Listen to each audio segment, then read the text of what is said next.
You could say she's like a prairie fire. You could say she's like a... Oh, you could say she's like a prairie fire. A soaring spirit riding on the flames of her desire.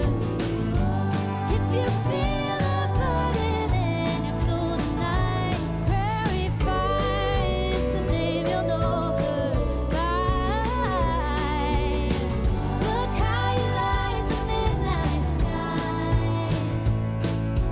Prairie fire, tell us why.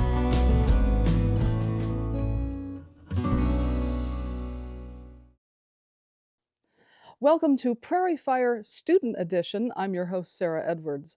Now you can see that I'm in my comfy sweatshirt, I'm on a comfy couch, and that's because we have made the students in Allison Davis's advanced documentary filmmaking class do all the work for this episode. So for the past 5 months, we've worked with her class as they've selected short documentary ideas, and then they broke it up into 5 teams and produced, directed, filmed, and edited those ideas. So what you're about to see are the results of their very hard work and late hours in the editing bay. This is Prairie Fire Student Edition.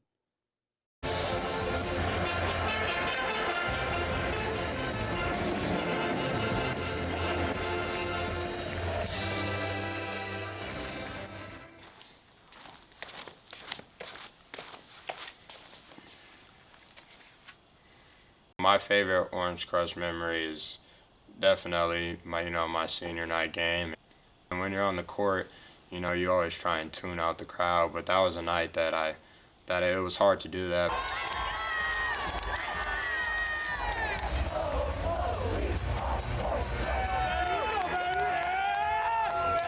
Just being in a really loud, kind of obnoxious environment surrounded by students who, are cheering on for the exact same thing as you, for being just as crazy as you. I think a lot of students have that drive to just be in that environment.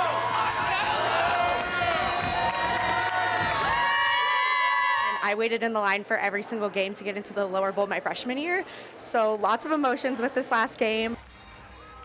At a lot of schools, the student section and kind of the team are kind of separate entities, but I feel like here they're really mixed.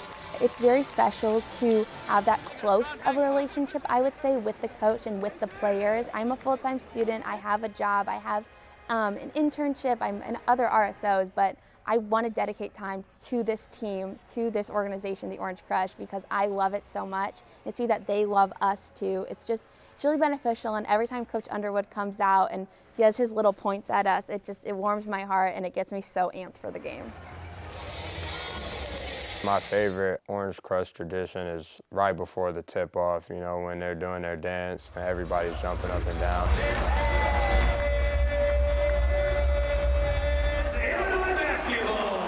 You can't beat that feeling right there.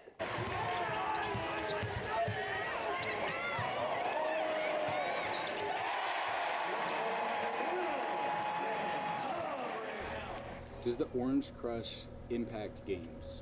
100%.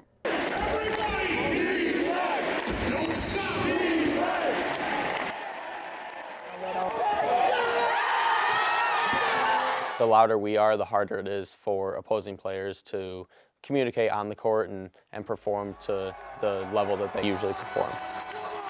During a game, you'll see me jumping up and down, just yelling constantly. I like to be on the move. I'll be running up and down the sideline and just trying to hype up everybody. The Orange Crush makes a huge impact. I personally think that they're the best student section in the country. It's a great advantage to have them sitting close to the court when other teams come in and they have all their chants and they're making as much noise as possible. So they've definitely been a huge part of us winning some big games. Orange Crush has truly been the highlight of my college career. I met some of my best friends in this organization. It has allowed me to find a place on campus to be truly myself, have so much fun, and I always leave with a smile on my face. The atmosphere was electric. Everyone showing off their Illini pride for the last game, especially showing their love and support for the senior class. It's just overall amazing, and for my last game, I couldn't have asked for a better send-off. Ending everyone's career on a dub, there's nothing more you can ask for. And even a AJ Red 3 You love to see it. That last game versus Oregon for senior night is really just an example of, you know, sort of my journey and all the hard work that I've been able to put in, not only just my 4 years here at Illinois, but my entire life. When everybody was cheering my name, it gave me, you know, just excitement, and it gave me confidence as soon as I checked into the game. In that Oregon game, when AJ was able to come into the game, it was really special for all of us watching him because we all know the work that he's put in. Starting as a team manager, then becoming a walk-on, and then finally being a scholarship player. We all wanted him to have that moment, and he deserved that moment.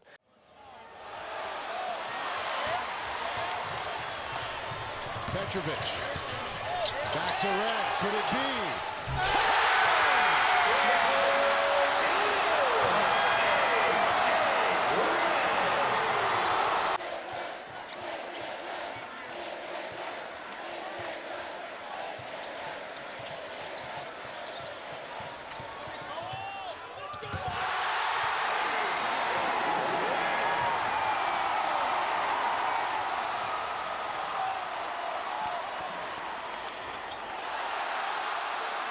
The crowd was awesome once that happened, and I was just really happy for AJ as a person, as much as I was as a player. It was just a surreal feeling for me, and then after the game, I remember I was doing an interview courtside with our announcers, and I could even hear them through my headphones, and you know, it was great to be able to give that moment to them because they've been supporting me, you know, when I get in at the end of the games all season, and they're always rooting for my success. So that was a great moment.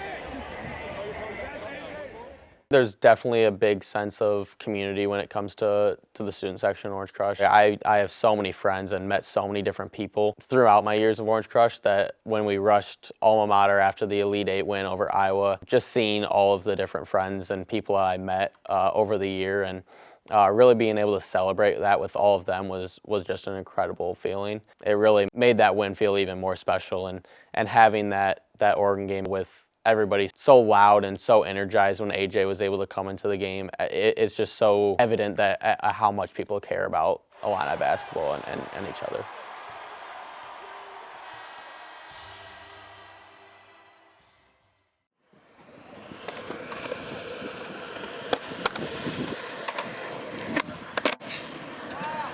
It's been almost 18 years since I got my first board, and I get just as excited to go skate as I did when I was a kid. Yeah, if not more excited. Skateboarding culture is like my life, right? It's the most important thing for me. What's so different about skateboarding is like, people don't look the same. Sometimes they kind of look the same, but sometimes it's just all over the place. They're all skating together, having a good old time. Everybody's getting high fives. Pretty good.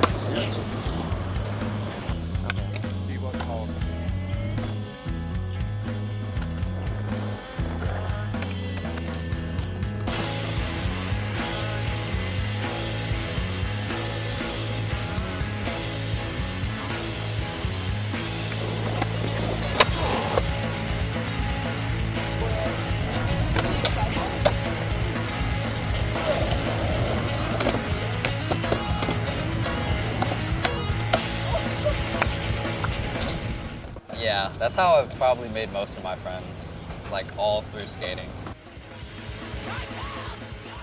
Skateboarding is really interesting because like you don't really need an introduction with somebody when you skateboard.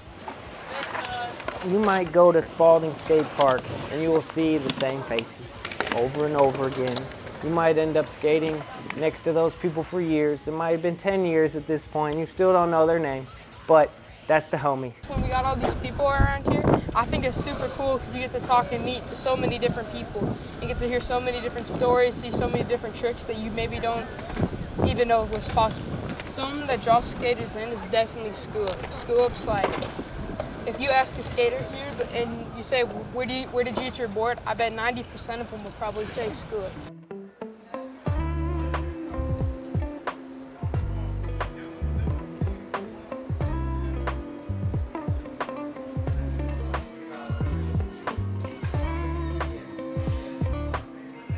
skateboard community without a skate shop is missing a big portion of like the community itself. I feel very blessed to be in the position that I am in. Providing this space is like a similar option to a skate park or a spot where people tend to hang out and skate at. So they might swing by the shop, hang out for a while, talk about life, and that gives them the juice to get out there. What we do here, fix up people's boards, make sure that anybody who comes in hopefully leaves with a little bit more knowledge than what they came in originally with. So yeah, just any type of repair we do, and then of course getting, you know, clothes, shoes, skateboard accessories, just little fun stuff that you can, you know, rep skateboarding on and off your board. Running a skate shop is a very niche business, and being in Central Illinois where the weather is not ideal for skateboarding 5 months out of the year, skate shops are few and far between. But dude, when you love something, it doesn't matter, dude. I totally understand why skate shops give up, for sure. I get it. I can't do it. I can't do it yet. Hell no. Like, so that's why it's like.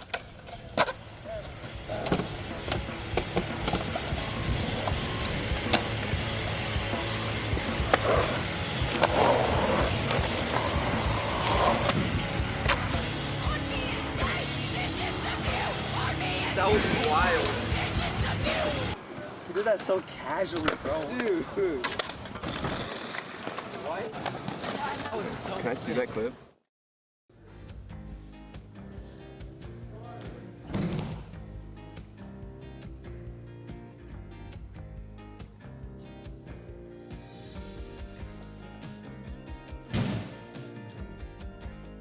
I can't not practice Aikido. It feels like once I've discovered this, with like the community and like the art and philosophy around it, it's something that like kind of impossible to put down, and it's kind of become like just a integral part of my life that I just really love.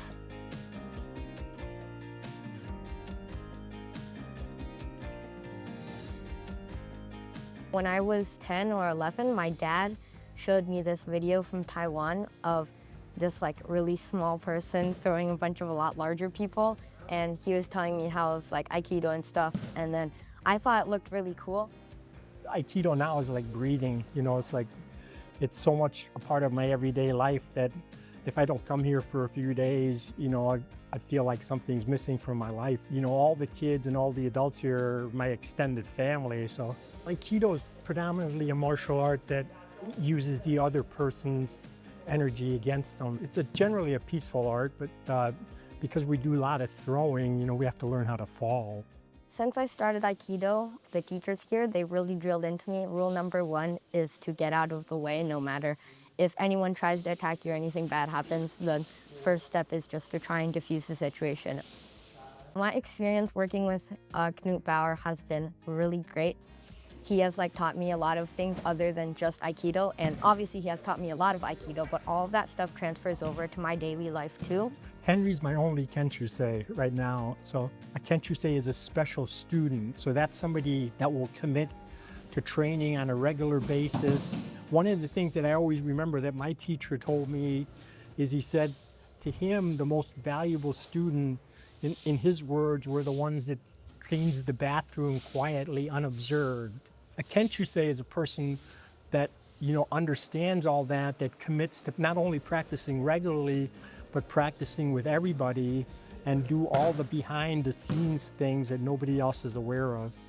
My experience with Henry has been very phenomenal. Like over the last couple of years, I've watched him really progress tremendously. The thing that really impresses me about him now is that I think for his size and weight, I think he's actually one of the strongest people in the dojo, because he's very fearless. That he, like this morning, he was by far the smallest person in the crowd and everybody was bouncing off of him. And then we had a lot of big dudes today and we were doing kind of a freestyle. And Henry was right in the middle of it and throwing them all, you know, and he doesn't hesitate. He's really making a lot of practice, and he asks really good questions. So I'm really glad to have him. I have a lot of techniques that I really like to practice, but I think my most favorite one is Shio-nage, which it just translates to the 5th technique. And I really like practicing Shio-nage because you bring them up and you bring them down, and I think it just feels like a very fluid and natural technique for me to do. His attacks are really true and they're focused and committed, so he can attack really fast and he can clamp down really hard because his own posture, his balance is so good. I've grown so close to him, he's almost like another one of my kids now, so he's my mentor as much as I'm his mentor. I think I have definitely developed a passion for Aikido, and it's become like a really important part of my life. And I really love coming back here, and I try to come to as many classes as I can. I think this passion has like really been showing itself to me, and I can tell that it's a passion because it's not just like, oh, it's another chore for me to do. Like, I am genuinely excited to hop on the car and drive over here every week to practice Aikido and see this community and like do all the fun techniques and everything. And I think about it in my free time too.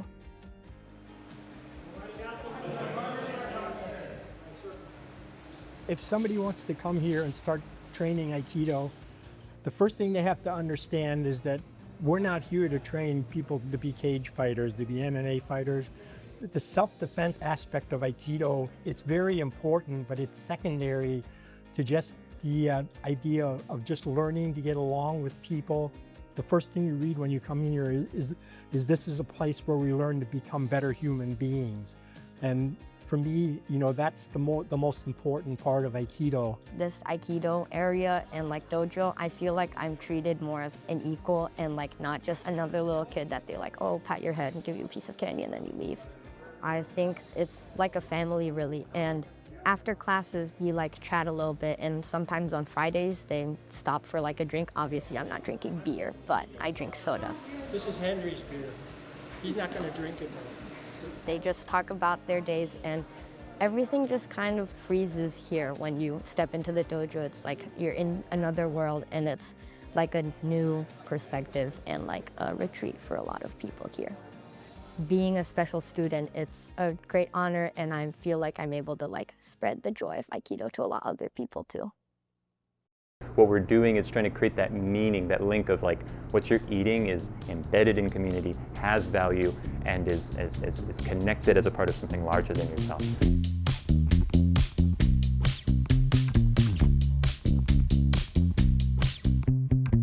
My name's Ian Nutting. I'm owner of The Space in downtown Champaign, Illinois. I'm Liv, I'm the bar manager. My name's Connor Lusk, the executive chef. My name's Mike Ingram, and I run the open mic night here. My name is Miles. When I'm here and playing music, I play under the name Mars Ohelia. So The Space opened in 2023, but really it's all started with a hot sauce company back in 2021. And getting really into food, what food could be, what it could be for a community, things got out of control. I realized we had to either grow or it would perish, and so we decided to not perish and grow, and now we have a restaurant, bar, and music venue in downtown Champaign.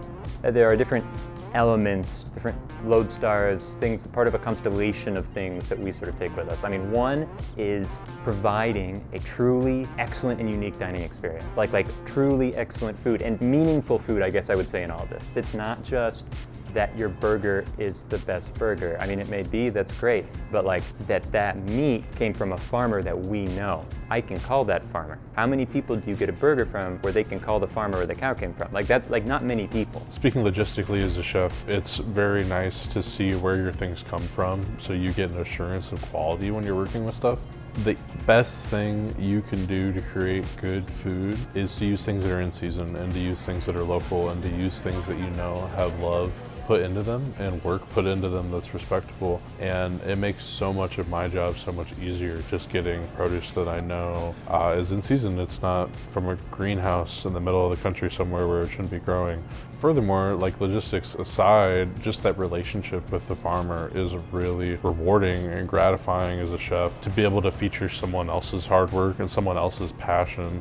The other sort of mission of The Space is providing, I think, a very all-embracing, safe, loving atmosphere. We are trying to love people and provide a loving space that is about good hospitality, about genuine care for the other. Love and care are for sure at the heart of what we're doing, and that does mean letting people be themselves. Also, it means feeding people who come to us and are hungry. We're different not only in the fact that we're a restaurant and venue, but also I think in the way that we interact with the community and we do things for the community, like we do community meals every day. We give 10 meals away to our unhoused friends.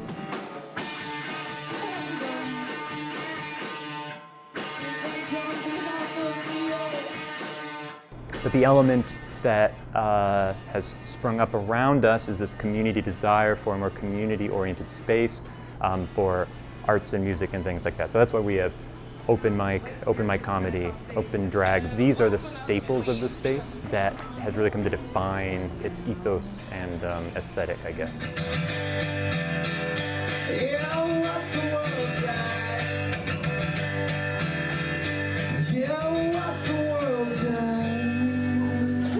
So the space is one of the few music venues that we still have downtown. We need spaces for people to try things out and be new and original and fresh and weird. Since we've lost places that are like that, having this space open is really helpful in that regard.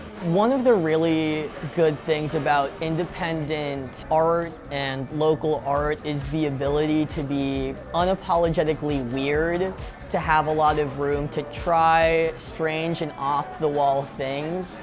And of all of the physical spaces and safe spaces generated by people in Champaign-Urbana, I feel like there are very few who understand that as well as the space. It's like open mic night is this learn how to be on stage, and I've always taken that really, really seriously. I think it's a really important part of having a thriving music scene and arts community.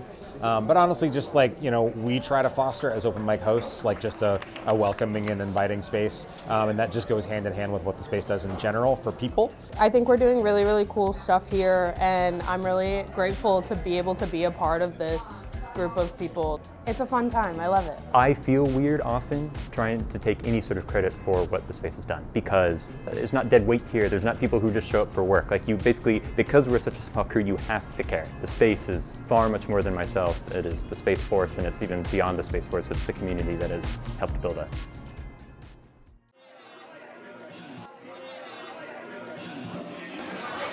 Anyway, we got some more music coming your way in just a few minutes. Go grab a drink, go make a friend. I would like to see a few more of you in the pit next time. Come on.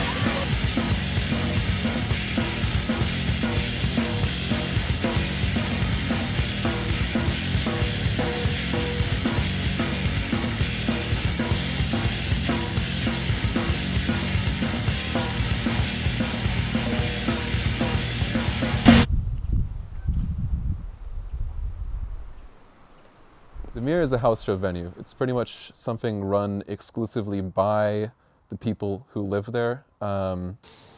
We tend to get more local bands, but as the Mirror has grown, we tend to get other touring acts, like punk bands and stuff, that come from other house venue capitals like Milwaukee, Chicago, Minneapolis, and such like that. I'm Keaton Yarber. I started the Mirror in 2021. A house show is when people or a group of people open their doors to strangers and bands. You get a bill, you find out whichever bands you want, you try to find some date to make it all work. They show up, and they tend to enjoy it.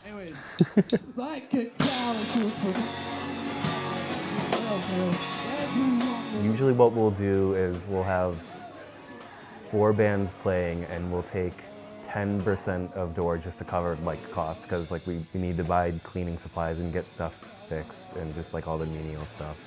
But that's just enough to break even. The rest, the other 90%, we just divide evenly among the bands. And I think that's how it should be. A lot of people who come, they kind of see it just like a party. It's it's a party with music. It's terrible. I think there's still throw up on that curtain right there. Bands for instance, from New York will travel across from New York, where they played a nice venue, through Pennsylvania, Ohio, and Indiana, which don't have as many nice scenes, as many spaces that will pay them well. And then they get to Urbana, and someone actually pays them more than like $100 or something. The UIUC scene definitely has like a reputation that's enough to draw like decently big acts. Like the beginning of last semester we had Fraxium, which was like a hyperpop artist. In past years, like I know Frico has played here, like Harrison Gordon has played here. It's not just like, oh, my friend's band is gonna play. It's like you get actual good music, because like it is pretty unique to like be able to see like a legitimate band for $7 in someone's living room. Like I think that's pretty special. The focus is on like the community aspect and everybody helping each other. It's not as transactional, and you're not trying to like make a huge profit yourself. You're just kind of having fun with it. It seems like in the last couple of years, like what's been happening more and more is they've like become more widely known about. When I started the Mirror, there were a couple venues. Now I think there's a lot more variety in the venues and the scenes. It's like there's different subgenres of places that cater to more specific niches, like DJs or certain genres like hardcore and stuff like that. But I also think there's like a big rise in people trying to make a profit out of it. They make it harder for people to come and enjoy if they don't have, you know, a lot of money to pay for the cover. And I think that goes completely against the spirit of the house shows. Something that sets Urbana apart is definitely the variety of talents and how everybody contributes. But I think most places have something to that level, but just not at this scale. So many photographers that are talented, graphic designers, tattoo artists, vendors making things and selling them at shows. Like, it's just the perfect place because you know everybody that's kind of like you will be all in one spot. The scene's way better down here. Like, I feel like this is what shows used to feel like. I much more prefer being on a stage when somebody's like standing next to me hitting into my guitar than to be like 6 feet up in the air like looking down on other people, you know? I enjoyed it. It was a good time. I a little worried that floor might cave in, but you know, I guess that's part of it, right?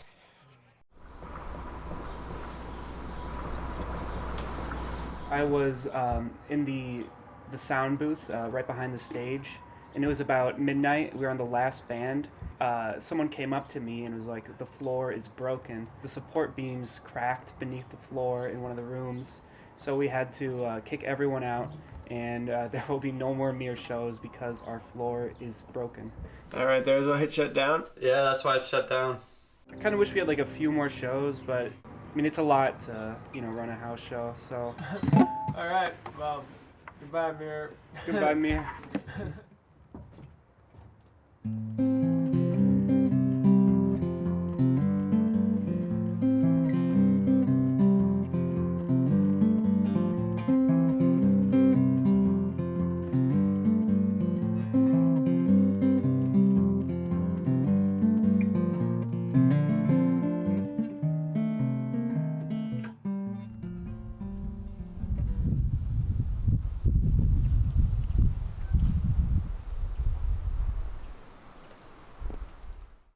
Such wonderful work.